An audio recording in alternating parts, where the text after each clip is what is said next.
Good evening, everyone. Welcome to Voices from the Alternative World. This is the February 9th, 2016 show. I'm Sunny, and this is my first time back in several weeks doing a show. And I was in the hospital, and I won't go into that now. But it's very good to be back, and I hope my topic will be of interest to you all. So I am going to... We are going to say the Law of One now, and I'd like to once again direct the Law of One to better conditions in the healthcare industry, better conditions in nursing homes, convalescent hospitals, and perhaps some renovations in the way things are done. More focus on good diet, and just ways to lift people's spirits rather than just letting them just kind of hang out in their wheelchairs and just kind of hurry out. So, hello? So anyway, I'm gonna call in all our guides, all the galactics, and everyone that's here with us this evening to support us with the light. And we will now say the Law of One. We are all one. When one is harmed, all are harmed. When one is helped, all are helped. And I am one with all there is. So therefore, I ask in the name of who I am that only that which serves the greater good of all collectively on this planet, for this planet and all the life on this planet, happen here and throughout all time and space. I give thanks that it be done, and so it is.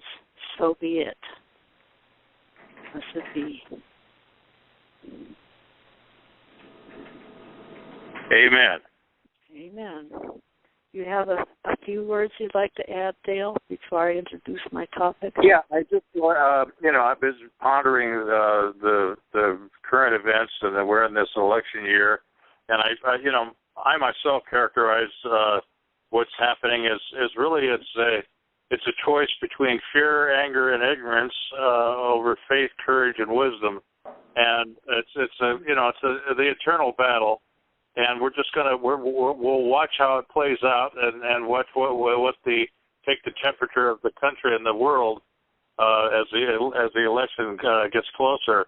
And this is I'm going to say the following because there's a lot of hysteria connected with everything in today's world. We fly off at the handle and jump to conclusions, and just to get some clarity and get some balance, I just wanted to give you some statistics that the likelihood that you are going to lose your life in a terrorist act is the odds are 20 million to 1.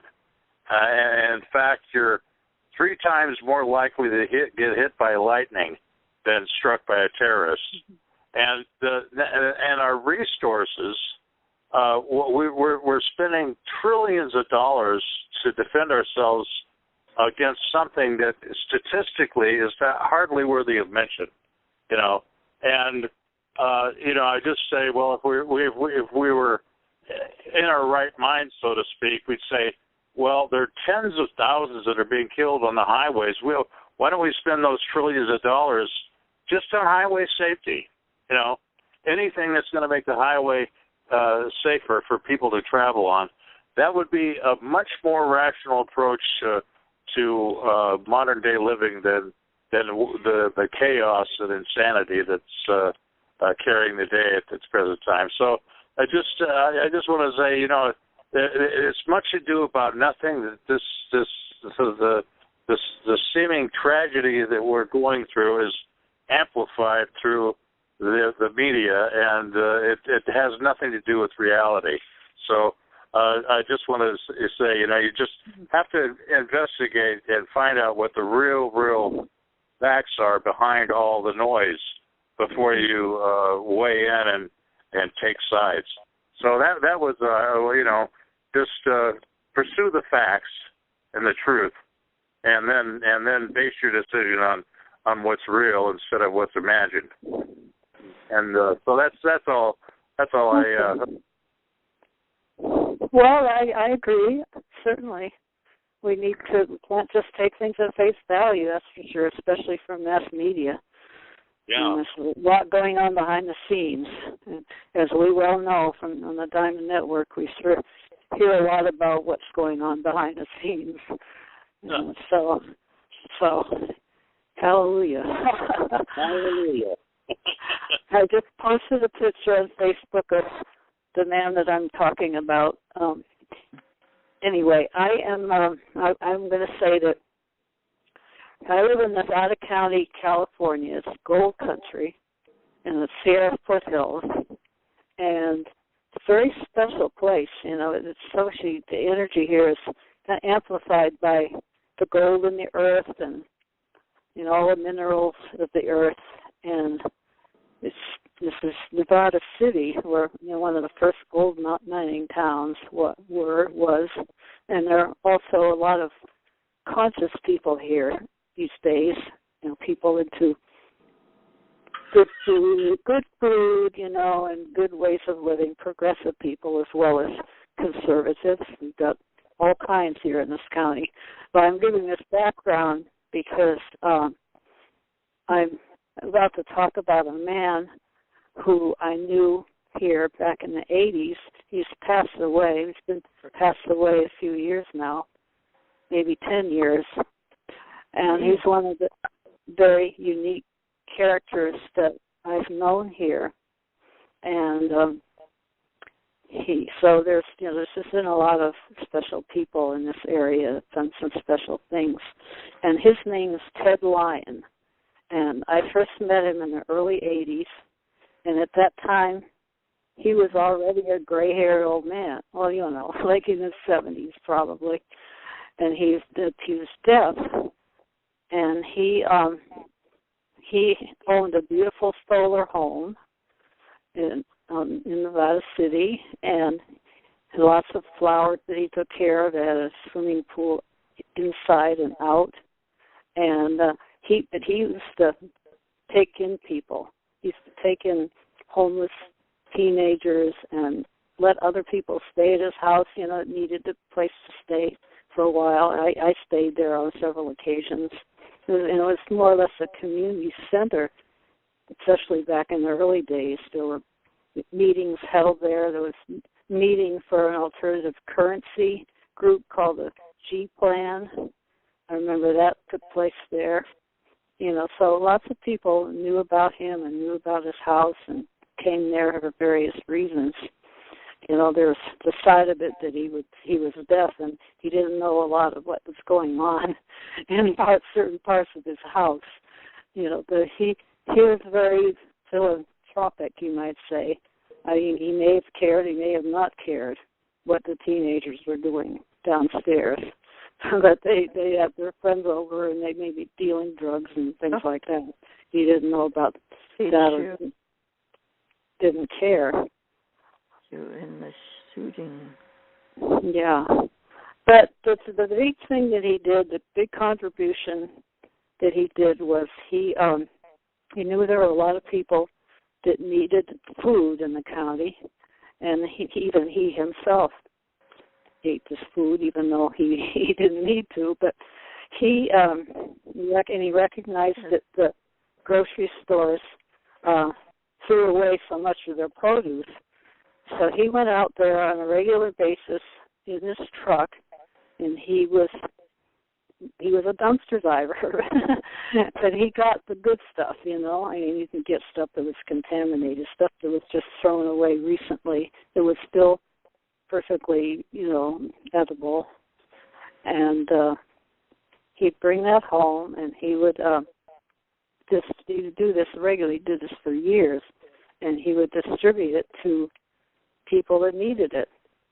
And he had helpers that would help him do that. Some of the teenagers helped him sometimes, and other people too go out with him and get his produce and whatever he got out there.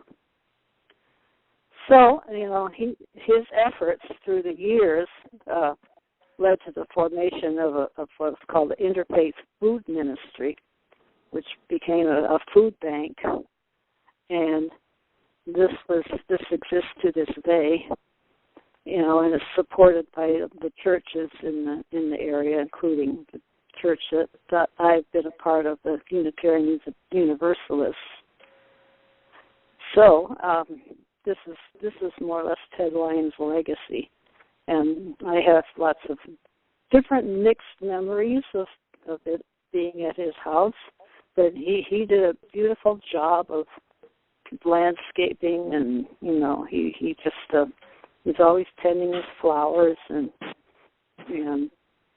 I hope I have enough to talk about him to last an hour. I can talk about some other people too in Nevada County, but I can ask you people if there's anything you'd like me to elaborate on regarding him, or you have any questions or anything about him at this point.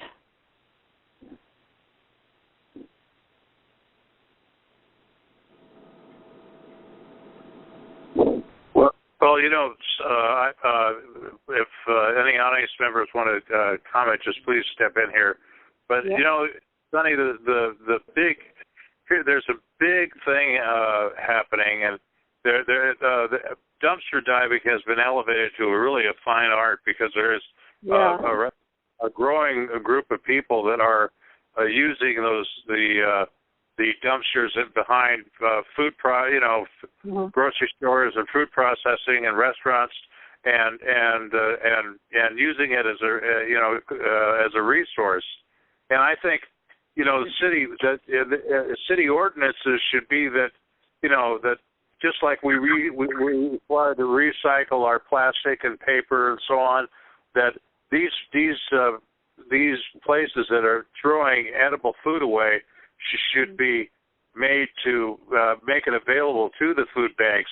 Not that maybe not delivering, but allowing the food banks to come in before they throw it away and go through and gather those things that are edible, because there are people that are hungry and that wouldn't be shopping in their stores anyway, and it's not going to affect their bottom line, but need to eat. In the homeless community. And I think as things evolve, it's just an absolute, it's a criminal. It's like in my household, you didn't leave any food on your plate. Well, that's the way I was brought up. You don't waste anything. And the thing of it is, where there's a tremendous amount of wastage, just throwing edible food away that could really. If it was all organized and handled in some fashion, there wouldn't be any hunger in the world, and at least in our country, Yeah, well, I really agree with that. They just throw away much too much, just because it's not. It might have some cosmetic problem, little bruise here or something like that, or blemish of some kind. A little bit old. But I mean, there's plenty of food available. It's just that the commercial interests seem to rule the roost. But anyway, it would be great if I think somewhere this may be happening, that the stores some of the stores in our area now I know contribute to the food banks, like the Briar Patch Co-op and some of the other natural food stores, when they've got extra produce and it's getting a little old or something, Because given the circumstances, that homeless population is going to grow.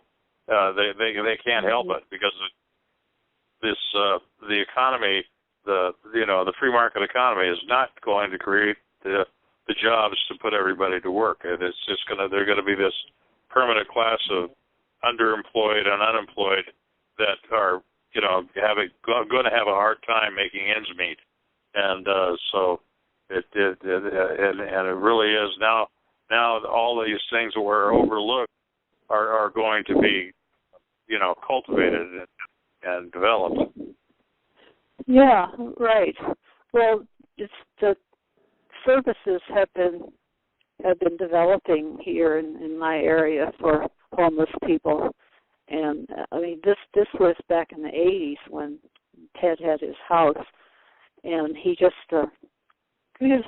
just very open-hearted and giving person, and he let people stay at his house, and sometimes they weren't the most, they may have caused some problems here and there, but it was sure an interesting place, an interesting mix of people that were there. That's always been one of my pet peeves, of these organizations that want to help the less fortunate, and they want to help the less fortunate, but they want the less fortunate to be of a certain size, shape, and description that fits their sensitivities. And when you go out, when they go out, the homeless, it's like they want to cherry pick. Well, I don't want the ones that are psychologically messed up. I don't want the ones that are physically messed up. I don't want the ones that are this. I just want people that are whole and have a sound mind and a sound body. And well, one of the first victims of homelessness are those people that are suffering from some physical or mental problem, and the likelihood that they could function normally as like everybody else is not realistic. So the minute you say you're going to help the less fortunate, you also have to accept all their flaws and faults. Well, yes, that's true. There needs to be the right channels for these to help these people, and we have a place now called Hospitality House, and it's to take in homeless people, and it's been going on for quite a number of years, but now it has an actual house, and it was actually started by this famous folk singer Utah Phillips, who also passed away. He lived here in Nevada City, and the work has been carried on by his wife, and it's been many other people, but they are selective. I mean, they have like a drug-free policy, and they don't want people coming in that are really strung out on drugs and stuff, and they can't take in pets either. So that's kind of a limitation. But yeah, it just illustrates the demand that we need for drug rehabilitation facilities and mental health facilities and all these all these needs that aren't being met under our present medical regime, and when the Treasury started to get a little thin, back when Governor Brown was our governor, they came up with this policy that, well, as long as they aren't a harm to themselves or anybody else, they let them out of the mental institution unsupervised, and all of a sudden there were a lot of people with grocery carts and plastic bags and everything running around on the street, just doing whatever they could, and nobody paid attention to them. And then when they got in a crowd, they just send the police in and either arrest them or disperse them. And so it's like we've been pushing these people around with a broom and trying to sweep them under the rug. But that it's coming now that there's an average of 20 soldiers. I think it's up to 20 soldiers a day returning from the wars in the Middle East are committing suicide. You know. No, that's such a sad state of affairs. Yeah, and so it's desperately there's really a growing and a desperate need for something to be done. We had to get our mental health program in place that's addressing these issues. You know, right. And it's that's part of the election. That, you know, I mentioned the election, and that's part of what it's about. Is, you know, are we going to just pipe the lead directly into in the water into the veins of the public, or are we going to have a central government that's accountable to the people? You know, and that's right now we've got this small minority of people that are getting the majority of the harvest. And they're saying there is no responsibility for those who are stewardship, for those who are blessed with a largesse, you know, and that's what you know. Well, like I say, this campaign that's taking place is this political season is really interesting, and we'll just see where our hearts and minds really are from the standpoint of the people. You know, do we really want to maintain the same? Well, if that's the case, we'll have a President Trump, and if not, we want to help and take care of each other, we'll have a Bernie Sanders. You know, and so it's really interesting the polemics, you know, and the points of view of the different candidates, and this is the first time in 20 years that I've even taken a second glance at the political process, because there is a populist movement taking place, and we'll see how it turns out in November, you know. Yeah, you're talking about Bernie Sanders. Bernie Sanders. He really appears to be, you know, standing up for the greater good of all concerned. I mean, he's by the people, you know, and all the things he talks about. And the irony is that he's a dedicated socialist, you know, and that's the people love to label those. They love to label them socialists, you know. Well, there's socialism. Basically, when you boil it down and cut it with milk, it means social justice. Everybody getting their fair share, you know. And we'll see. You know, we'll see what happens. As we know, there's still, you know, the cabal is losing power, but you know, there's so much power behind the scenes, and we know what happened to other presidents that didn't toe the line. Well, it's like a snowball. It's like a snowball rolling downhill. Once something has so much momentum, you know, it's really, really, you know, hard to get all that mass and velocity to slow down and turn it around. And it's you know, it's just I haven't been involved in the political process since I'm 17 years old. So I'm just it's like a movie I turn on, but I've read the script and I know what the outcome is. So I you know, I'm not engaged in it, and but it'll be it's interesting. That's all. I've never really been engaged in politics. You know, I just kind of watched it, but you know, these times right now, there is an interest because of Bernie Sanders and seeing what happens with him and all of that. But anyway, and you know, I'd like to get the waters a little warmer so that we make more progress on the agenda of changing the foundation of things. You know. The foundation is really what needs to change. Yeah, the whole all the priorities. Yeah. And not ruled by corporations and big money, Wall Street, and all that stuff. Yeah, they're pulling too many strings. in control, literally in control.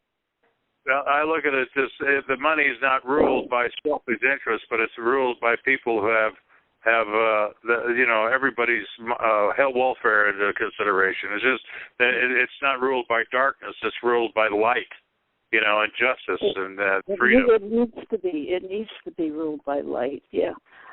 And so I guess I don't want to get too far away from my original topic, even though there's only so much I can say about this one person. But homelessness and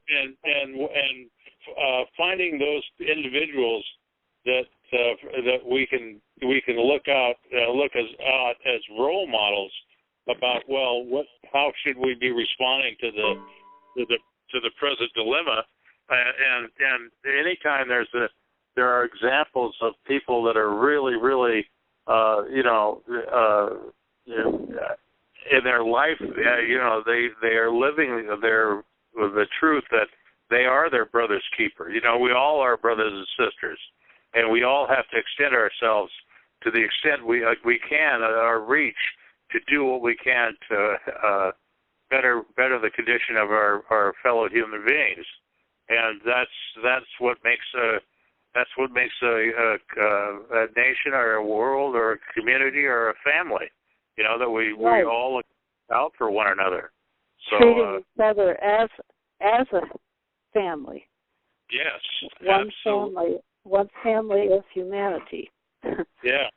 So anytime anybody can get an example of that, that's the kind of leadership that we should be looking to follow.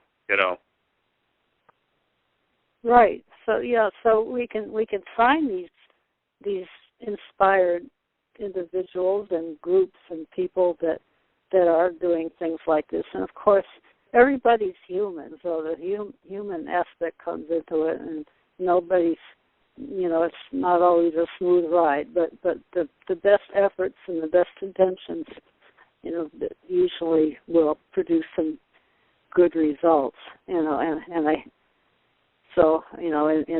looking at what I've observed over the years, there's always a mix of what happens in any group because of personalities and egos and everything, but just we just need to keep our focus on the intention, and the intention, and we just want everybody's lives to be better, including our own.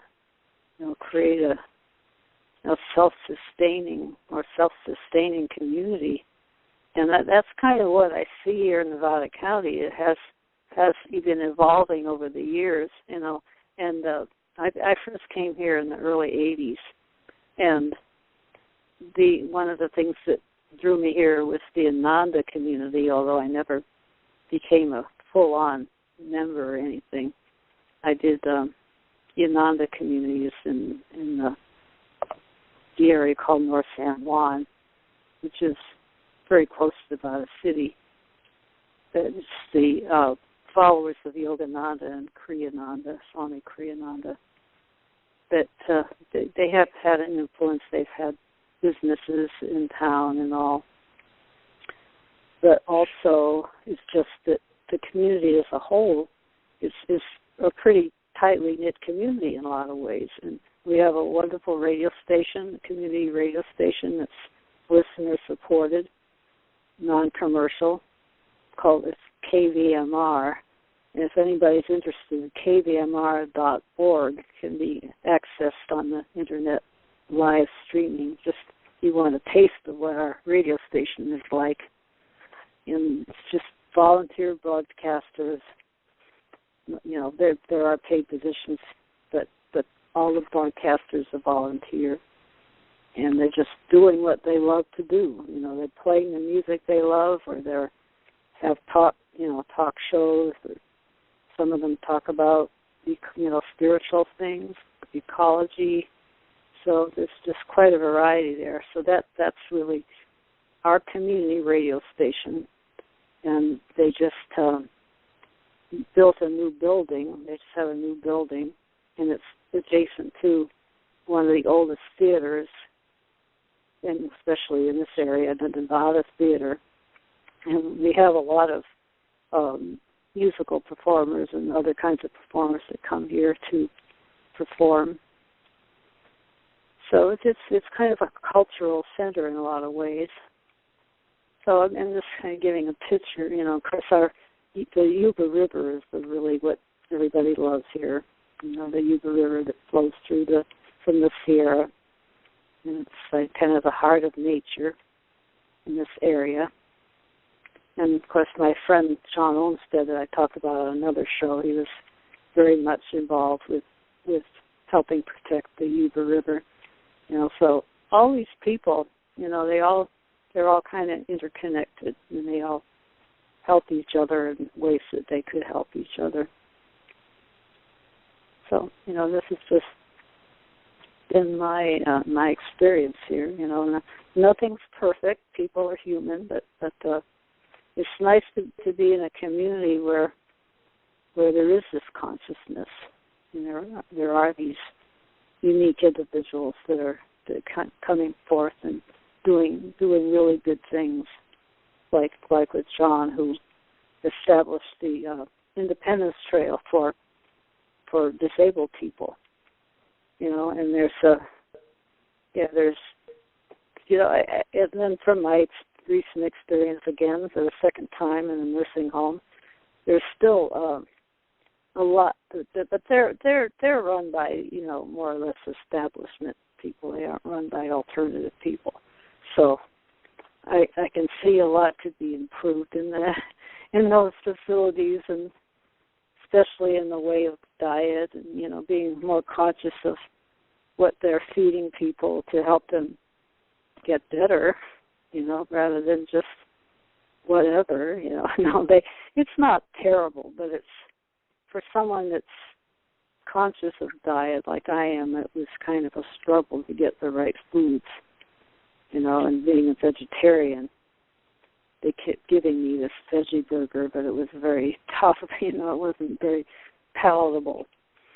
So I won't go into that any further, but I did see something on Facebook about a man who started a nursing home, against regulations that said no animals, et cetera, and he brought in animals for the residents, dogs, cats, some farm animals, no, not big farm animals, but just animals that they could relate to and open their hearts. Of course, because they had their, they just run crazy through the hallways or anything, but I don't have all the details of how he organized it, but they also had lots of plants, and just things that would keep the residents really interested, and alive in a certain sense, interested in life. So I really liked hearing about that. So, these are innovative ways of taking care of elderly and disabled people, and I've certainly had my first-hand experience of that recently, twice. So anyway, any further comments here from anybody? Anything that I've mentioned? Oh, I think you have to unmute the audience if you've muted them. Oh, I didn't. I haven't muted anybody because I thought we just had a very small audience. So if anybody, they may be muted, and they have to push stars. Yeah. If they want to. Yes. Make a comment. Yeah. Well, I totally agree with what you're talking about.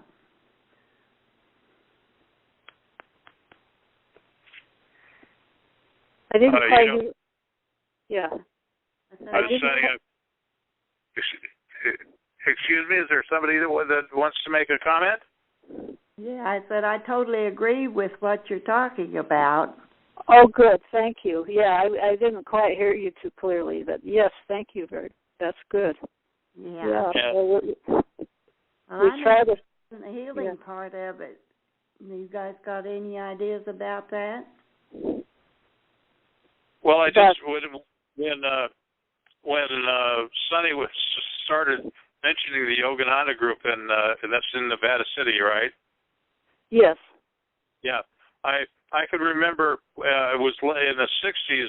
My friend Stephen Blake was heavy into Yogananda chanting and the macrobiotic diet, and we were hitchhiking up to Nevada City, and what we had was just a bag of macrobiotic rice, and I remember we had to chew the rice 100 times before we saw it. I remember that. I remember that it was recommended. Did it last that long? And that was and Stephen spent a lot of years. He actually spent with that group, and the last time I heard he was in India, but that was my recollection of the Yogananda group. Yeah. So you visited Ananda, you say? I made a turn and went to San Francisco, and Stephen went on to Nevada City, and I never actually did get up there, but I it's one of those things that I wanted to do, but we got how life goes. You get sidetracked, and I went in another direction. But I always, Stephen was always a good friend, and I've always wanted to make contact with him. It's just our crowds have never passed since that time. Yeah, well, a lot of us came out west and went in slightly different directions. That was the times we lived in. Yeah. All right. I came out in '68. Boy, and I was living in Boston before that. And gee, I had no idea what I was in for, but I knew that I wanted to be out in California because that was where it was happening. That was where the consciousness was getting higher. Was back in Boston, there were people falling into. Not that it didn't happen here too, but people are falling into the meth and some of the hard drugs and stuff, and just wanted to get into where the consciousness was higher. So I came out here, and then I more or less, got a ride with some people. Got dropped off in the LA area, but I wanted to come to San Francisco. So, I mean, boy, in those days we were brave. We hitchhiked alone. As a woman, I hitchhiked alone up to San Francisco from LA, and I made it. Yeah. That was a common means of transportation, Yeah, it was. Yeah. And then I wound up in the Haight-Ashbury, and then I ran into that's where I met the One World Family, people. And there was a restaurant. I don't know, go into this a lot, but there was a restaurant called the Here and Now. That was one of the first places I hit upon when I got there, and that was operated by the One World Family Commune, at the time known as Messiah's World Crusade, which is kind of an outrageous title. That it wasn't about Jesus, or it wasn't Christian, but it was not about UFO people and just the New Age and all of that, and the new way of life. But it was an interesting little nook of a restaurant, and I remember, we made big pots of rice and soybeans and we call them macro burgers, Yeah. And all these things. Made carrot juice. Everybody had their beads, and then Nom Yoho Renge Kyo. That was the chant of at the time.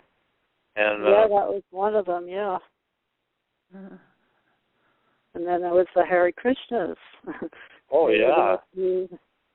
And so I remember members of the Jefferson Airplane would come into our restaurant, and that I remember pretty well. And maybe some other musicians would come in there. Yeah, a lot of times I'll be just daydreaming and their music plays in the background, you know. Mm-hmm. Oh, and by the way, we know that Paul Kantner passed away a couple of weeks ago. Yeah, so he was a very major part of that group and the ongoing Jefferson Starship groups. And I was listening to some of their music, and I was thinking, this would be good for the Diamond Network, because it's about spaceships, it's about UFOs, and have you seen the saucers? A song like that, and I downloaded some of their songs. Well, that was I spent some time in the commune in Joshua Tree, and George Van Tassel's Integratron. It was he was given those plans for that by aliens. And so that was there was always a lot of UFO activity in that area, and interest by the people that lived there, And I just that whole period of my life was really rather magical, just being around that energy and those ideas and those people. And where was that located? Where were you located during that? In Joshua Tree. Oh, okay. Yeah. Yeah. Yeah. And then George Van Tassel's Integratron was in Joshua Tree also. That's where it was built. Oh, okay. Yeah, I didn't know too much about that, but that's. Yeah, that was all UFO stuff. Mhm. Yeah, I mean, it was quite a flurry of interest. Of course, even my parents were interested in George Van Tassel and some of those UFO people back in the 50s. They had their books and stuff. Yeah. So they had interest in that. Well, it's just there was the movement, the sacrament, the mushrooms and the peyote and later on the I don't know, in Hawaii there were the Hawaiian rosebuds that had some chemicals that were psychotropic or based on the brain chemistry, opened up other dimensions, and all the indigenous tribes where the sacrament was used very, very carefully. When it was released into the general populace, it was just it was just abused, Oh, And then when some of the more the stronger drugs came on the market, and it became a thing of making money, then the drug gangs got involved, and it turned red, particularly the methamphetamines with the motorcycle guys. That was the downfall, and I had an experience in Boston with that, which I never got into it for myself. Yeah, you got to, when you open up those windows, you got to be you got to use the sacraments very, very carefully. Yeah. It's not a they know that the Indian tribes they know that, and it's controlled by the medicine men and the spirit guides. And I always felt and believed, even though I got into some situations that weren't quite that sacred at times, but I always, the best experiences I had were very profound experiences, and I just couldn't imagine, just doing it for more or less partying. Just because what opus, just me always having raised a spiritual, I'm not saying that but that was just my consciousness of being, a spiritual person. Well, a lot of things that happened, it's just because there was nobody guiding the experience, and everybody was, or a lot of people, majority of people were on their own. They just took doses that were toxic, and actually life-threatening, Much too high a dose. I always took less than most people because I've been a lightweight for. You were one of those people that were blessed, Sonny. Yeah. Well, it was some of the experiences were pretty profound, and some of in the Haight-Ashbury, I wound up in the sort of not quite best situations.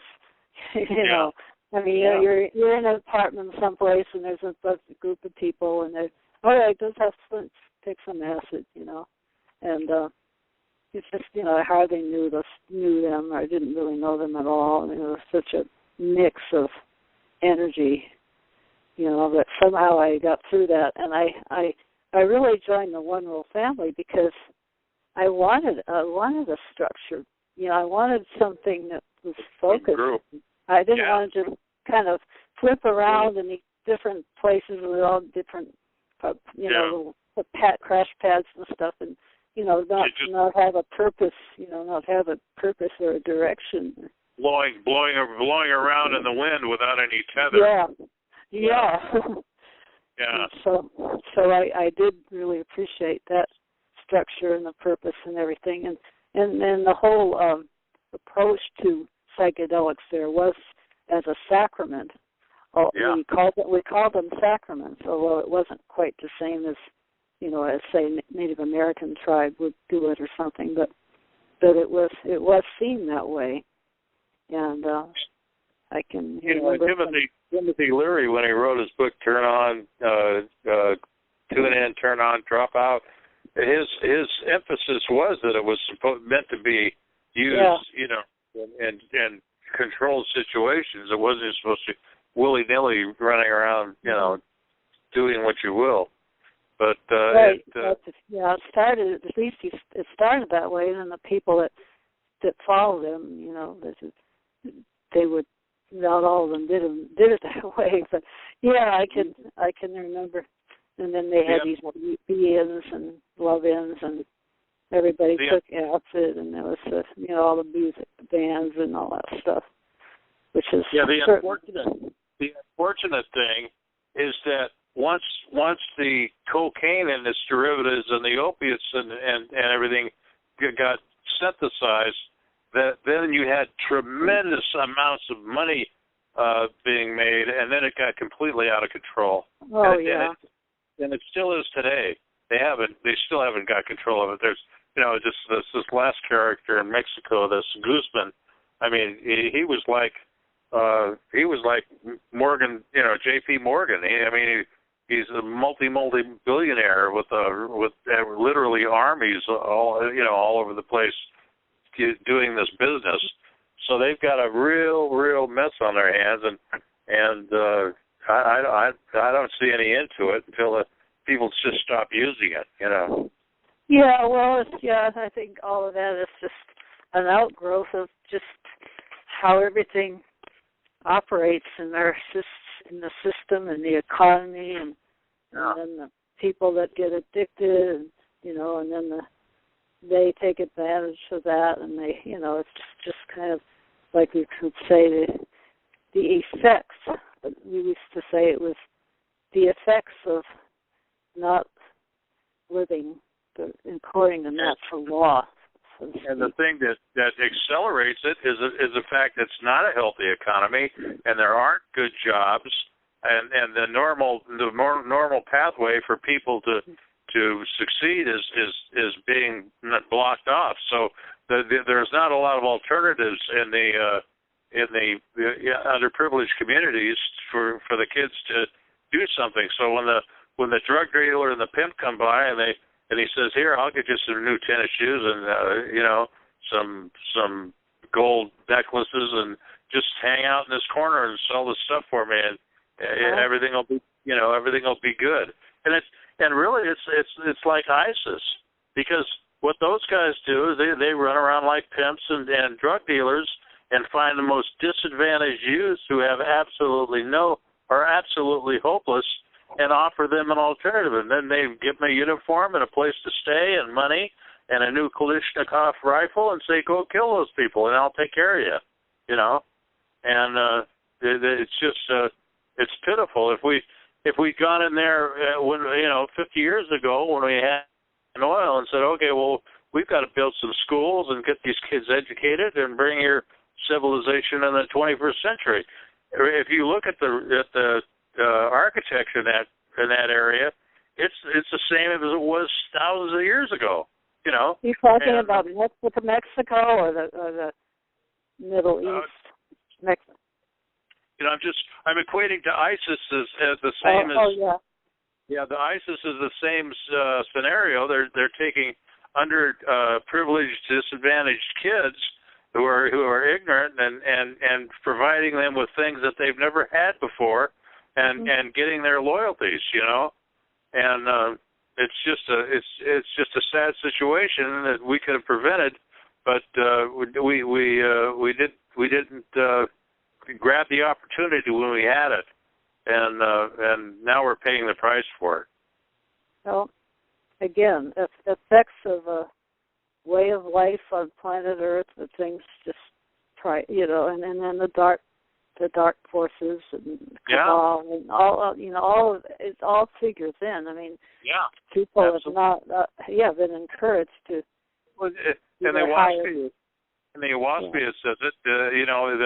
The problem with the world is they've decided that I take care of mine and you take care of yours and all will be well. Well, that philosophy doesn't work. The strong have to help the weak and the wise have to help the unwise. And then in that act of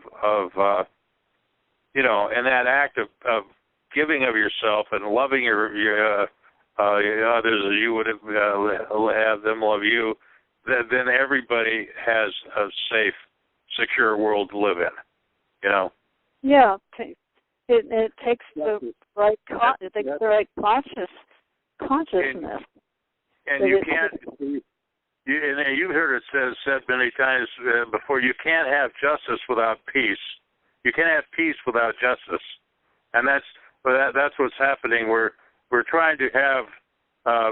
We're the people that have the surpluses are saying, well, I don't have to give. I don't have to be taxed. I don't want any taxes. I want to control my money. This is my money, and well, that's okay. But then you're not going to live in a secure, peaceful world with that. And they say, well, I can create peace with my Pentagon, and well, that's no, you can't. All you can do is create more enemies who want to destroy you. So until everybody recognizes that justice, love and truth and wisdom and peace and freedom and justice are components that all have to be there to make us a secure world for everybody. And my uncle used to put it simply. He says, everybody has to prosper or everybody will eventually starve. And that's the Creator's justice. It's just and it's real, and you can't have life without it.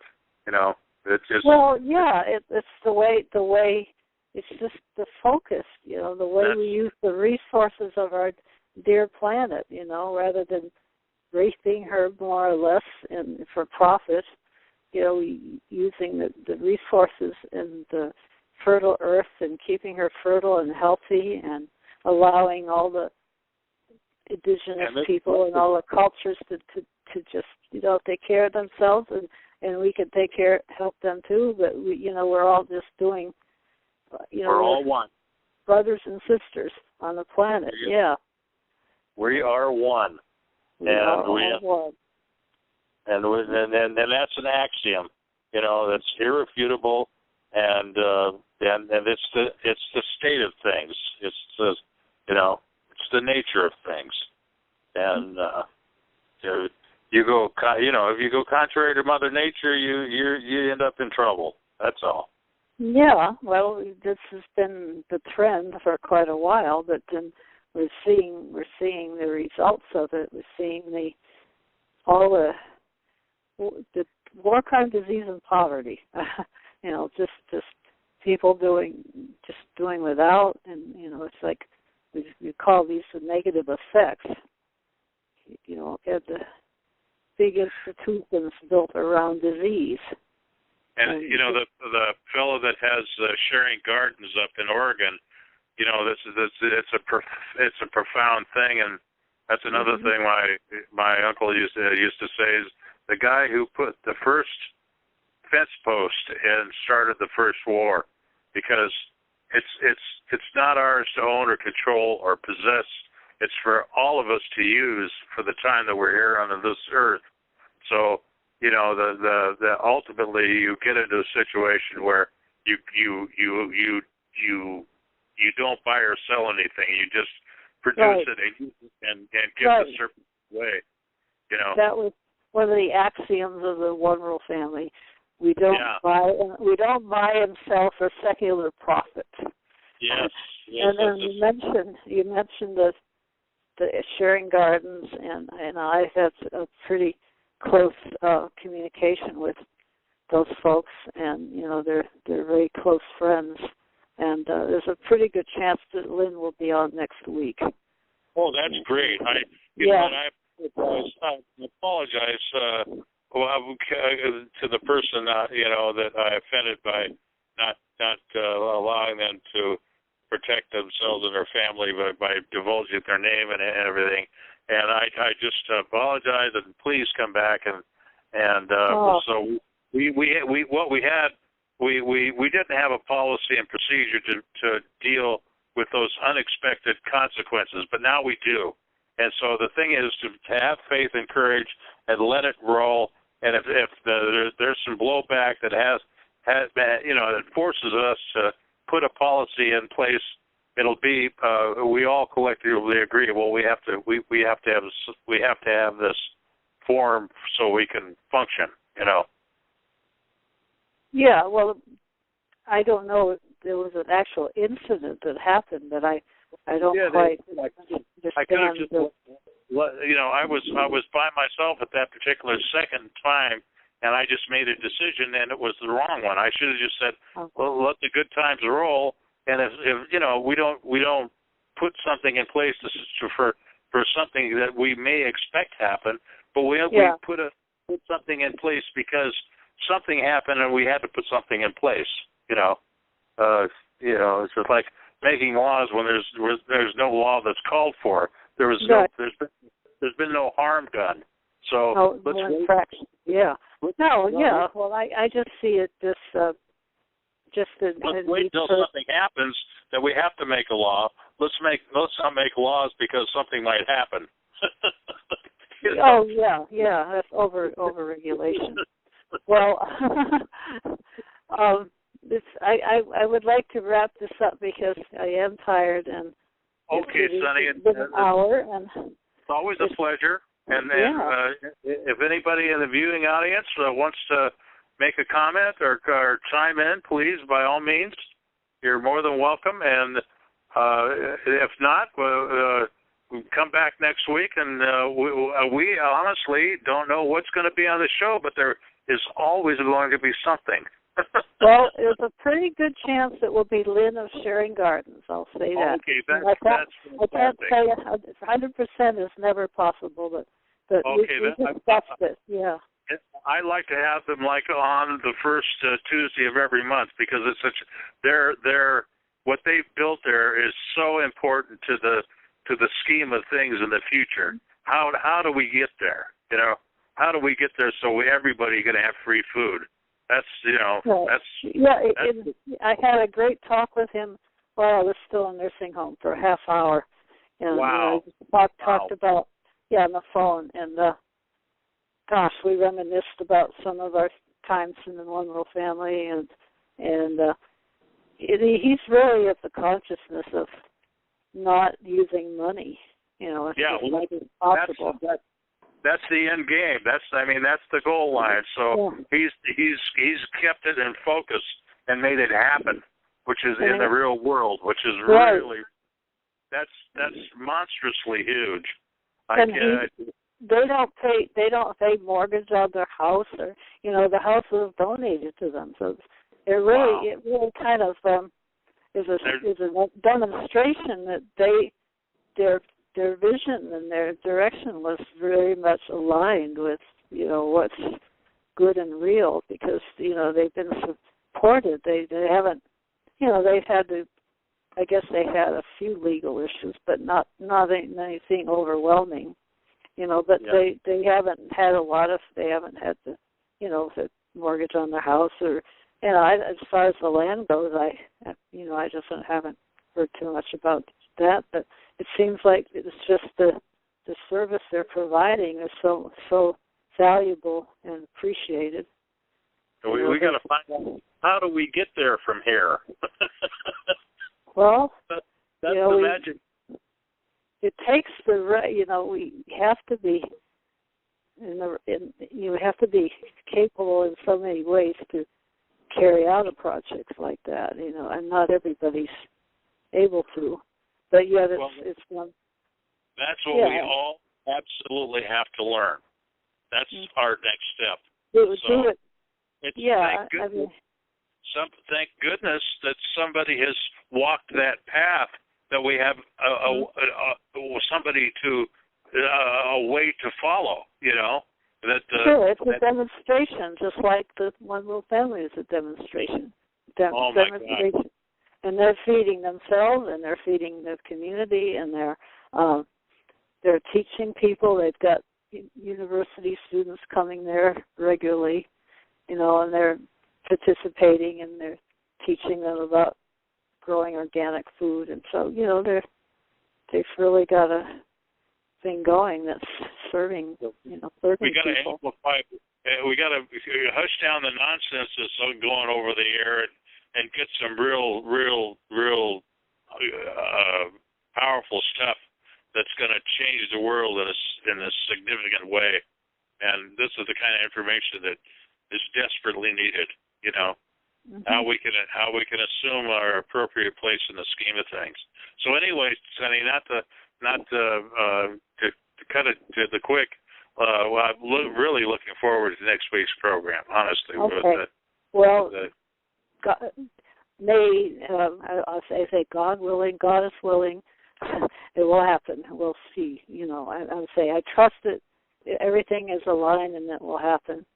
Well, that'll be great. That'll be great. Anytime they come on board and help us and help to educate us on how to get where we really want to go, that's a huge thing. So anyway, good night, Sonny, and I'm glad to have you back, and we'll talk to you next week. And good night, everybody. Good night, everybody. Thanks to everyone who's joined us, and thanks to everyone that will listen to this later on YouTube. So just keep on carrying the light and shining our diamonds. Blessings, everyone. Come back next week. Will do. Yes. Okay. Thank you. Bye-bye. Bye-bye.